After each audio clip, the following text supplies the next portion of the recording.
Nairobi défend Harare qui croule sous le poids des sanctions économiques de la communauté internationale. Mercredi, lors de la visite de son homologue zimbabwéen à Nairobi, le président kényan a appelé à la levée de ces restrictions imposées au Zimbabwe depuis 20 ans. Une mesure qui empêche la mise en route des politiques susceptibles de sortir ce pays d'Afrique australe de l'ornière.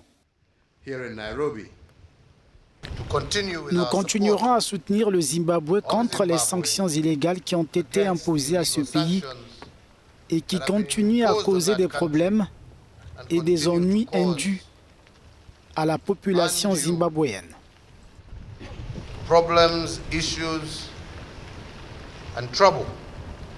Et cela, nous le considérons comme injuste car ces difficultés sont créées de manière artificielle et nous continuerons à appeler la communauté internationale à supprimer ces sanctions illégales.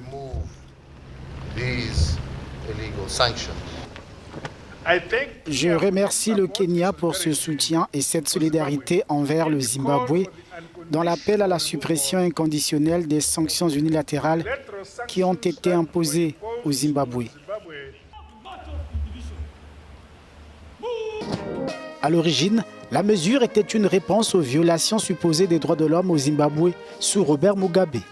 Mais elle a été maintenue malgré l'arrivée au pouvoir d'Emmerson Mnangagwa.